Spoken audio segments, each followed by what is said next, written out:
Yesu ashimwe nshuti yanjye mukundwa mu mwami, ndagusuhuje kandi ndagukunda, ndakwifuriza umugisha n'amahoro y'Imana ndetse no gukomezwa n'urukundo rwayo.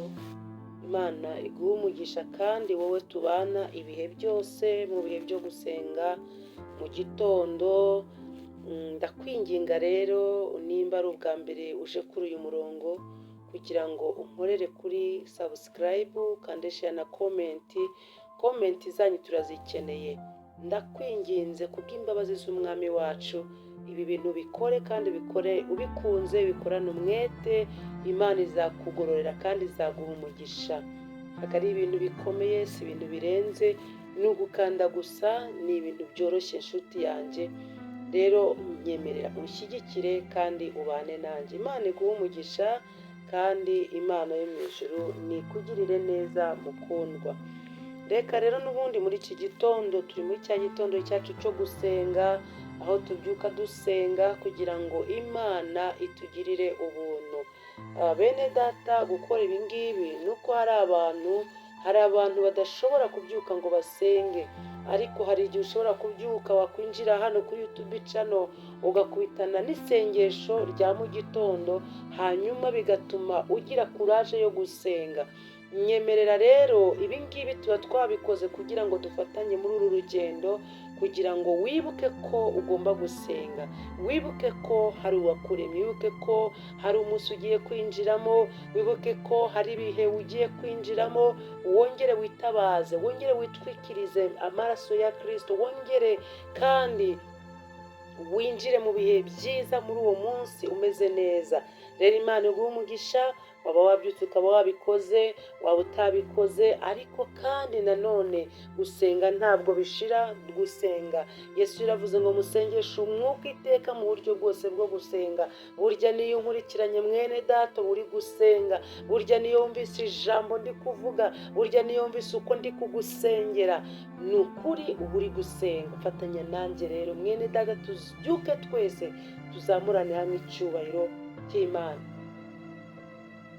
Muri iki gitondo rero tugiye gusenga isengesho, turasenga isengesho ryo kuruhura umutima. Iryo sengesho Imana ikuruhurira umutima. Ushobora kubyuka mu gitondo ukabyuka uremerewe ubabaye, ariko Uwiteka naruhura umutima wawe mu izina rya Yesu. Turasoma muri Yesaya 14:3. Aravuga ngo uwo munsi Uwiteka namara kukuruhura umuruho, haleluya, Uwiteka namara kukuruhura umubabaro n'umuruho n'agahato bagukoreshaga. Uwo munsi Uwiteka namara kukuruhura umubabaro n'umuruho n'agahato bagukoreshaga.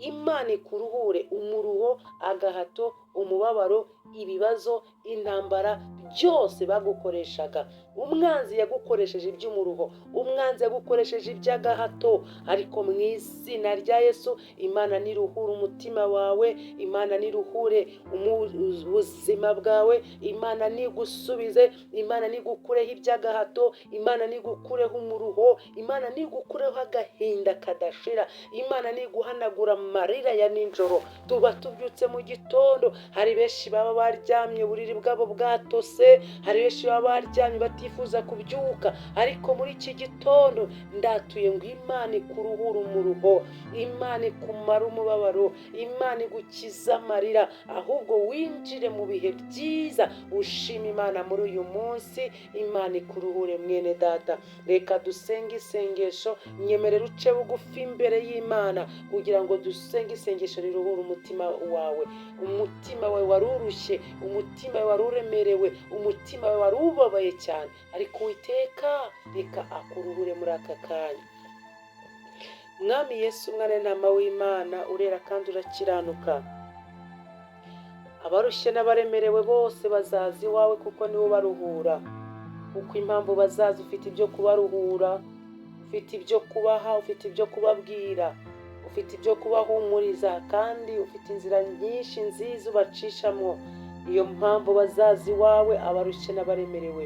Muri iki gitondo rero uruhura umutima w'umuvandimwe wa mwene data, umutima ushavuye, muririmbyi aba ngo we mutima uriruze kwa Yesu, muri iki gitondo turaje iwawe, reka uruhure imitima yacu, reka uturuhurire imibiri Mana, aho tubabaye Mwami, aho turemerewe, abantu baremerewe n'imitwaro, abantu baremerewe n'ibibazo, abantu baremerewe n'intambara, ariko muri iki gitondo reka ubaruhure imitwaro n'imiruho n'agahato kose bahatishijwe, ibyo Satani yabahatishijemwo akabakoresha iby'agahato bibinjiza mu miruho n'imibabaro. Bibiliya iravuga ngo ibyo umuntu arya yushya akuya bimumarira iki? Nicyo gitumye muri iki gitondo turasenze, uyu ni umunsi mwiza, ariko uduhe kurya iby'umunezero, uduhe kurya iby'ihumure, uturinde iby'agahato, uturinde iby'umubabaro, uturinde iby'umubabaro n'agahinda.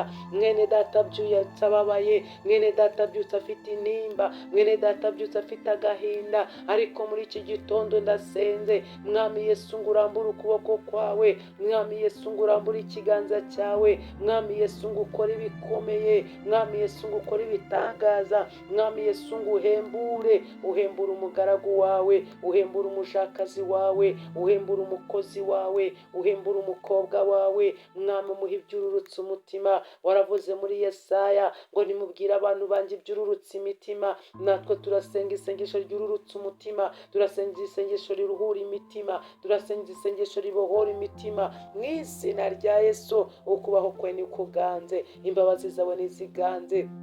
Uwiteka Imana yera, reka kugira neza kwe no gukomera, reka ururuke muri iki gitondo, reka uturwanire muri iki gitondo, reka uneshe ibyatunesha, reka urwanye ibyaduhiga. Mwuka wera ubane natwe, mwuka wera utugote, mwuka wera uturinde, uduhereze amahoro, twoherereze amahoro, amahoro yawe atemba, amahoro yawe aze mu mitima y'abantu bose bashavuye bababaye, amahoro yawe atembe mu izina rya Yesu Kristo wa Nazareti. Ngaho rambura ukuboko kwawe rero, ngaho rambura ikiganza cyawe, turagushimye kandi turaguhimbaje, tugusabye tukwizeye mu izina ryawe Yesu Kristo wa Nazareti, amen. Imana ibahe umugisha kandi ibagirire neza, ikomeze ibarinde kandi ibarengere mu izina rya Yesu Kristo.